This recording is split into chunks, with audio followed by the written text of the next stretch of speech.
네, 17살 여고생이 부모와 담임교사에게 장문의 유서를 남긴 채 아파트 7층에서 몸을 던져 크게 다쳤습니다. 이 여고생에게 대체 어떤 아픔이 있었던 걸까요? 이 얘기도 좀 나눠보겠습니다. 백 팀장님, 네.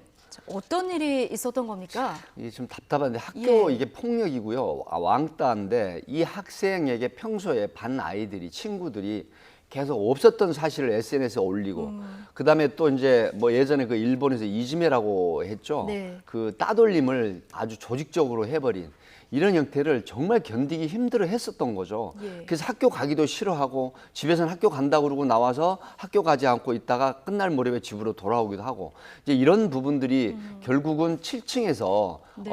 선생님이나 부모에게 유서 형식의 장문의 글을 남기고 그리고 또 이걸 물어봤다 그래요. 내가 이렇게 사망을 한 이후에 이 가해 학생들에 대한 처벌이 어떻게 이루어지느냐. 그만큼 너무 힘들고 오죽했으면 처벌을 그랬겠습니까? 자기도 했으면 좋겠다 이런 마음으로 그렇죠. 좀 뛰어내린 거군요. 근데 결국은 예. 뛰어내렸는데 다행히 네. 생명에 지장은 없는 걸로. 지금 드러났습니다. 그러면 병원에서 네, 치료를 치료를 받고 있는 그런 형태죠. 상황입니까? 네. 예.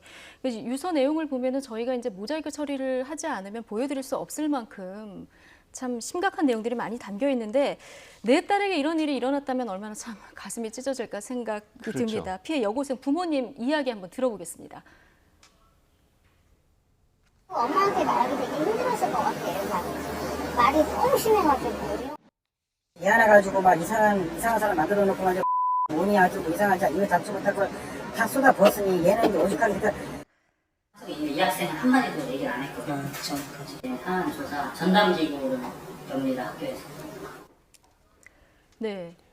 괴롭힘을 당했다고 한마디도 안 했다. 이게 학교 측의 변명인데 학생이 수업도 자주 빠지고 이상한 점이 보였다면서요. 사실 그 학생이 학교에 안 오게 되면 상당한 어떤 가정 환경 조사라든가 또 어떤 주변인들 상대로 또 친구들 하다못해 상대로 조사를 좀 해야 안 되겠습니까? 그럼에도 네. 불구하고 평소에 이 학생이 왕따나 친구들에게 괴롭힘을 당하거나 이런 걸 전혀 이야기하지 않았기 때문에 학교에서는 알 수가 없었다라고 예. 하는 변명 아닌 변명을 늘어놓는데 그렇다면 학교에서는 공부만 가르치는 그런 형태는 아니잖아요. 예. 학생들의 어떤 근황이라든가 학생들이 어떤 행동을 하는 이런 부분들을 좀 세밀하게 지도하고 관리하고 감독을 해야 되는데 무슨 일만 생기면 결국 학교에서 학생이 아무런 어떤 의견 표명을 하지 않았기 때문에 알 수가 없었다. 그러면 학교에 오지 않은 상태, 그다음에 학교에 최소한의 어떤 기본적인 조사를 해서 어떤 문제가 있으면 여기에 대한 대책을 좀 세워야 되고 네. 또 가정 환경 조사도 좀 해야 되는 하다못해 부모하고 통화라도 해보는 이런 형태가 있어야 되는데 대다수 일이 생기고 나면 학생이 아무런 의사 표명을 하지 않았기 때문에 우리 학교로서는 네. 책임이 없다. 이런 부분이 정말 지금 또 역시 같은 말을 네. 반복을 합니다. 예.